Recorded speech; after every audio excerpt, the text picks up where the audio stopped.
Bonjour, je suis le professeur Kassé Anissé Adoubi et j'ai le plaisir de vous présenter la dernière présentation de cette séance de formation qui porte sur la gestion des formes cliniques de l'hypertension en médecine générale. Dans cette dernière séance de ce cours en vue d'un certificat de prise en charge de l'hypertension artérielle, nous avons comme objectif les mêmes objectifs que la séance passée, vous apprendre à reconnaître les différentes formes cliniques et vous apprendre à savoir comment les diagnostiquer, comment les prendre en charge. Alors, pour atteindre ce objectif, comme nous avons commencé la première fois, nous allons continuer avec des cas cliniques. Le cas clinique 5 a pour titre « Une affection peut en cacher une autre ». Donc, concernant ce cas clinique, il s'agit donc d'une patiente de 79 ans qui, suite à un accident vasculaire cérébral, a été considérée comme hypertendue depuis 6 mois. Donc, c'est une hypertension découverte à l'occasion d'une complication. Elle reçoit une bithérapie fixe associant régime hyposodé, losartan 100 mg plus hydrochlorothiazide 25 mg avec aspirine 100 mg et statine. 3 mois après, elle revient en consultation. Elle signale des chutes avec perte de connaissance brève pour laquelle le neurologue lui a prescrit la dépakine, mais les crises persistent. Donc le neurologue, lui, il a mis ça sur le compte de crise commerciale post-AVC et il a donc prescrit un traitement pour ça. Histoire vraie. À l'examen, quand nous l'avons reçu, pour une taille de 168 cm, elle pèse 55 kg avec un bon état général. La tension artérielle est à 148/70 au bras gauche et 130/70 au bras droit pour une fréquence cardiaque à 85 battements par minute. Il existe un pli cutané persistant, une hémiparésie gauche et un signe de Babinski mot latéral. Quelle étape essentielle de l'examen clinique a manqué chez ce sujet âgé?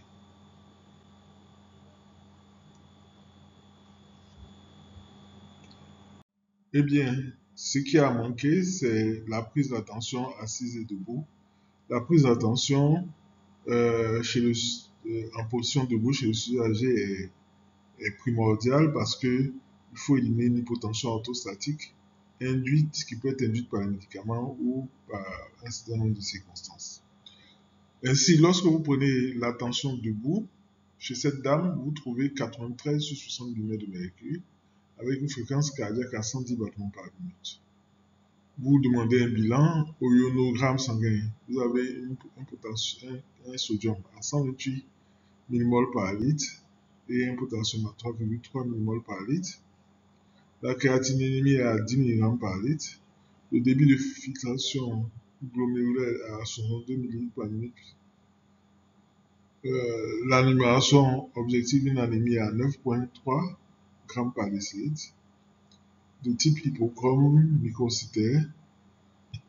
Les transaminases sont normales. La bumine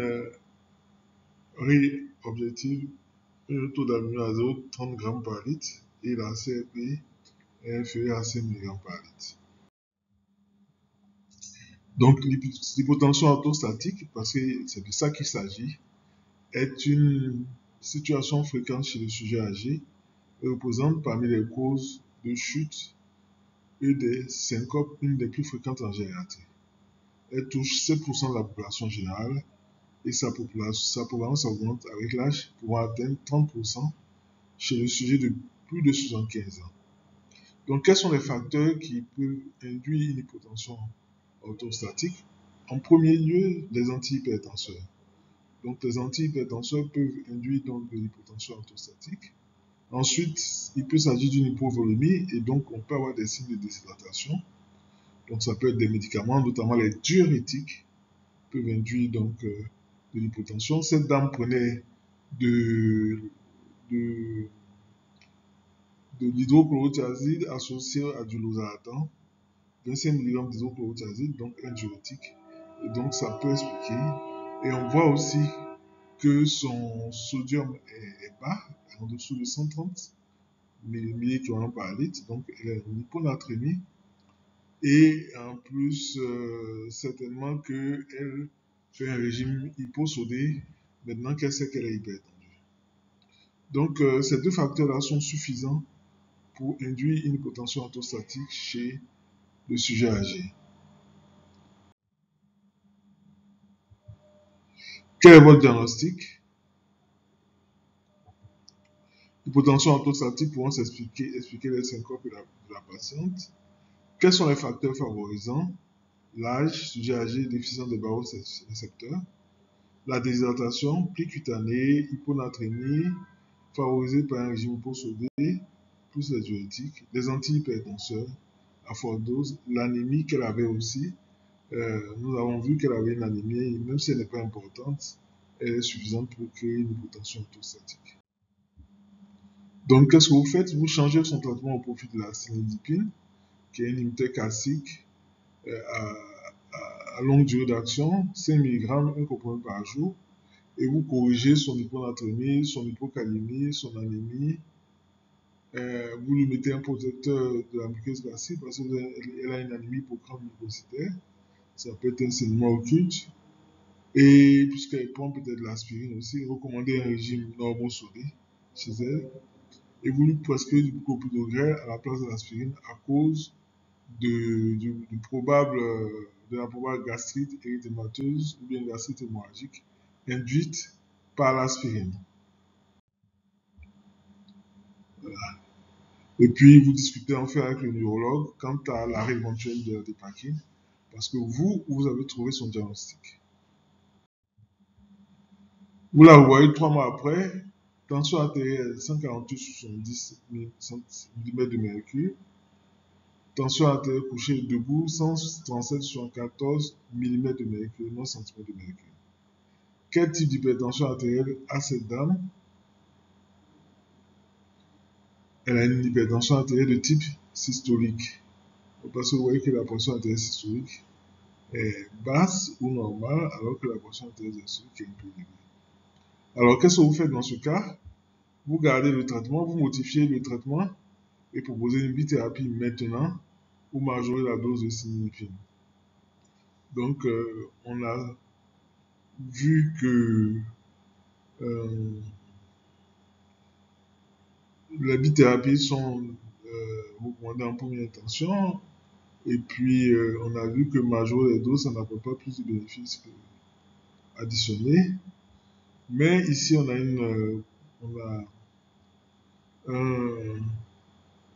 un élément important, c'est son âge, c'est l'âge de la patiente. Alors moi, je propose qu'on garde le traitement.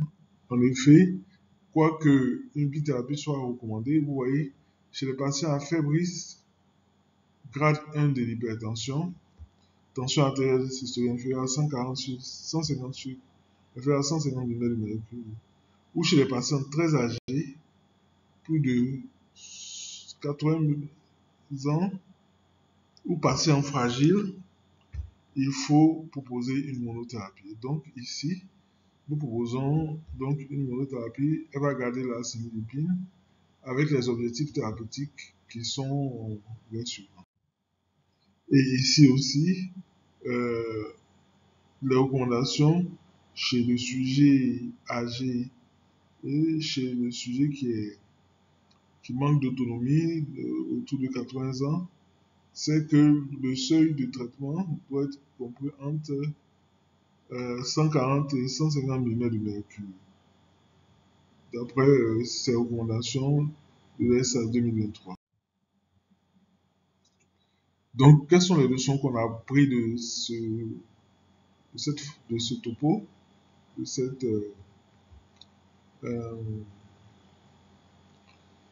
ce cas clinique? C'est que la prise d'attention du sujet âgé doit se faire en position debout, assise et couché, donc couché d'abord, assise et debout. Et le régime hyposodé chez le sujet âgé ne doit pas être restrictif.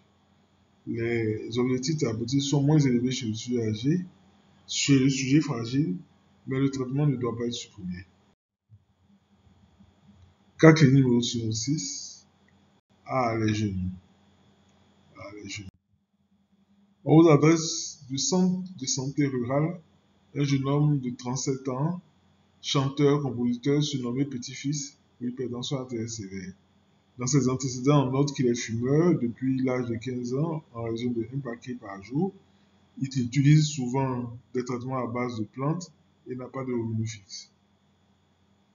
On lui a trouvé déjà une tension artérielle élevée il y a 6 mois à l'occasion de l'apparition de d'un neurones inférieurs transitoires, mais le patient n'a pas daigné revenir après pour le suivi. Il se plaint maintenant de céphalée, de dyspnée des fois et de tout nocturne. À l'examen, il pèse 82 kg pour 1,72 m, la tension est à 192/125 et la fréquence 96 par minute. Donc, comment est-ce que vous allez examiner ce patient? Décrivez son examen. Donc, il faut rechercher une étiologie secondaire car le sujet est jeune, 28 ans, un regard, 3 gestes, 5 questions. Il faut rechercher un retentissement de l'hypertension sur les organes, le cœur, le rein, le cerveau et le vaisseau. Donc, un regard buphalonéque, hyperthyroïdie, donc base d'eau, et puis acromégalie. 3 gestes, palpation abdominale pour chercher un gros rein, hydronéphrose ou polykystose rénale. Pour une palpation des poumons fémoraux pour éliminer une coartation de la aorte. Et puis, bien sûr, l'auscultation abdominale pour éliminer aussi une sténose rénovasculaire. Donc, 5 questions. Premièrement, avez-vous des épisodes de céphalée, palpitation, sueur, triade de Ménard, phéochromocytome? Avez-vous des crises tétaniques, syndrome de Cône? Avez-vous des pauses respiratoires pendant le sommeil? Syndrome d'apnée du sommeil? Avez-vous des incidents d'hématurie? Néphropathie parenchymateuse? Prenez-vous des substances hypertensives, notamment la réglisse, l'anis, ou bien la cola, ou bien les ostroprogestatifs, ou encore les immunosuppresseurs, tous ces éléments-là, ou bien même les antidépresseurs, tous ces éléments-là donc peuvent induire de l'hypertension et il faut bien les connaître et les éliminer. Donc, à l'interrogatoire, on trouve une notion de prise de cocaïne. Qu'est-ce que vous faites? Vous l'adressez aux urgences, vous proposez un traitement ambulatoire. Finalement, vous l'adressez en santé mentale pour une cure de désintoxication avec comme traitement de sortie trithérapie fixe, amipril, amlodipine, indapamide, plus l'adlatone.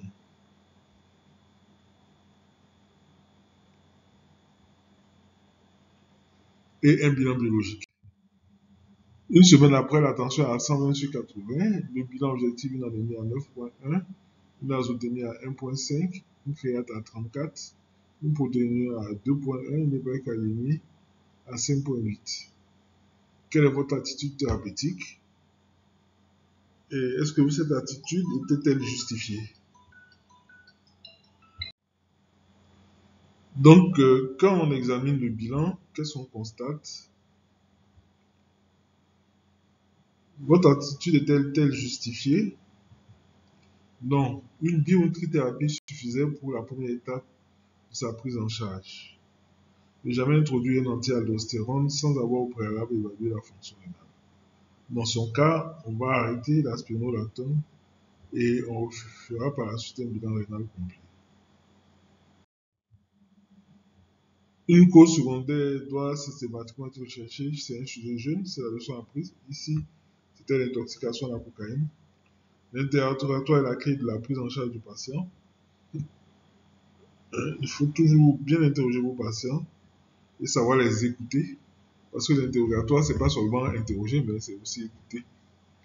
L'objectif thérapeutique doit être rapidement atteint pour éviter les complications à long terme. Ça aussi, c'est pas faux. Cas clinique numéro 7, HTA quand les masques tombent. Donc, on verra de quoi il s'agit ici. Vous recevez Madame Y, 58 ans, dans le cadre d'un bilan de santé annuel. Dans ses antécédents, on note la mort subie de son père. À l'âge de 45 ans, la survenue d'AVC chez 2 de ses oncles partenaires. À l'examen clinique, elle a un poids de 112 kg pour 1m72 et avec un périmètre ombilical de 122 cm. Bilan de santé. Vous trouvez une tension artérielle à plusieurs reprises à 138 sur 88. Donc, est-ce que c'est de l'hypertension? Bien sûr que non. À l'ECG, on note une hypertrophie ventriculaire gauche en rythme sinusal à 72 par minute. Dans le bilan biologique, on relève une glycémie à 1,1, une hémoglobine glyquée à 7%, le cholestérol total à 2,2, HDL à 0,30, LDL à 1,28, triglycérides à 2,8. D'accord, ça ressemble à un syndrome métabolique. Créate à 15 mg avec un débit de filtration glomérulaire à 44 ml par mètre carré de surface corporelle et non milligrammes. Quelle est votre attitude quant à cette tension? On ne fait rien, on fait des mesures génétiques, on fait un traitement médicamenteux. Bon, déjà, il faut faire des mesures génétiques parce que elle a une tension normale haute, elle a une atteinte d'un organe cible. À la limite, même, on pourrait commencer un traitement puisqu'elle a une hypertrophie ventriculaire gauche, elle a une atteinte rénale. Mais le plus important, c'est de demander une mesure ambulatoire de la pression artérielle, car il y a une discordance entre le bilan tensionnel, le bilan paraclinique, notamment l'hypertrophie ventriculaire gauche à l'ECG et l'atteinte rénale. Et quand vous demandez la MAPA, surprise, vous voyez qu'elle présente une hypertension artérielle sévère à 174 sur 90 mm de mercure sur le néthénaire. C'est ce qu'on appelle une hypertension artérielle masquée. Donc, tension artérielle normale au cabinet du médecin, élevée en dehors du cabinet, c'est l'hypertension artérielle masquée. Et donc, cette patiente doit être traitée vigoureusement avec une voire une trithérapie en raison des complications qui sont présentes et en raison du fait qu'elle présente une hypertension masquée qui a un pronostic beaucoup plus sévère que les hypertensions non masquées que vous savez. Maintenant, concernant l'observance thérapeutique, il y a des éléments à savoir. L'observance thérapeutique, c'est que les patients qui ne prennent pas correctement leurs médicaments, ils sont plus de 50% selon les données de la littérature. Et c'est différent de la résistance. Ce sont des éléments intérieurs qui vont influer sur le contrôle tensionnel. Donc, celui qui n'est pas observant n'a pas une hypertension artérielle résistante. Et puis, c'est différent de la compliance, ce sont les facteurs qui affectent la prise en charge sur le long cours. Donc, comment améliorer l'observance thérapeutique? D'abord, en évaluant le respect des traitements pharmacologiques et comportementaux. Comportementales, ce sont les mesures génétiques, bien sûr, à chaque consultation. Ensuite, enseigner aux patients à prendre régulièrement leurs médicaments en associant leur prise à des activités de la vie quotidienne pour ne pas les oublier. Exemple, le brossage des dents. Troisièmement, simplifier les schémas posologiques par la prescription de médicaments à prise unique quotidienne et à action prolongée. Bithérapie fixe ou trithérapie fixe. Prescrire des associations de médicaments en monocomprimé, bien sûr. Utiliser les emballages à prise unitaire comme les plaquettes alvéolaires. Ensuite, il faut favoriser la responsabilisation ou l'autonomisation des patients dans la surveillance régulière de la pression artérielle. Il faut informer verbalement et par écrit les patients et leurs familles sur la maladie et sur ses traitements. Il faut adopter une approche thérapeutique interdisciplinaire en coordonnant les interventions des pharmaciens et des professionnels de la santé sur les lieux de travail, le cas échéant, Il faut favoriser le respect du traitement par des communications téléphoniques effectuées par les professionnels de la santé, surtout pendant les 3 premiers mois de traitement. Donc ici, ce sont des conseils que nous vous donnons pour que vous puissiez améliorer le contrôle tensionnel, donc l'observance thérapeutique de vos patients. Nous allons terminer maintenant avec l'exercice de maison. Un homme de 50 ans, employé de bureau depuis 30 ans, consulte pour des céphalées occipitales. La pression artérielle couchée est de 172 sur 102 mm de mercure. L'interrogatoire retrouve une consommation d'alcool de 60 litres par jour, environ depuis environ 20 ans, et une consommation de tabac de 30 cigarettes par jour depuis 30 ans. Le père de ce malade était hypertendu. Il pèse 90 kg pour 1,65 m, donc il a une certaine obésité. Le fond d'œil est au stade 1. Le reste de l'examen est sans particularité. Quelques examens biologiques sont pratiqués. La créate à 12, la glycémie à 1 g par litre, l'acide urique à 65 mg par litre, le cholestérol à 2,5. La natriureuse est de 24 heures et de 250 micromoles. La protéinurie est nulle. L'électrocardiogramme est normal. Vous désirez valider les chiffres de pression artérielle. Quelle proportion respectez-vous? Ça, c'est la première question. Comment doit-on classer cette hypertension artérielle du point de vue hémodynamique? Quelles sont les modifications du style de vie que vous proposez? Citez 3 classes de médicaments qui pourraient majorer l'hypertension à la recherche et à rechercher par un interrogatoire systématique. Un traitement anti-hypertenseur par modiolytique a été institué. Modiolytique en première intention, discuter les inconvénients et les avantages attendus.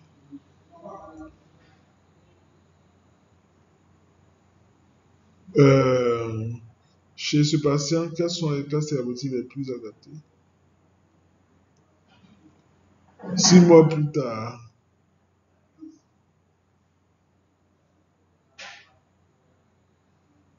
sa tension est à 145 sur 95. Sous modiolytique, un comprimé et mesure non pharmacologique. Que proposez-vous?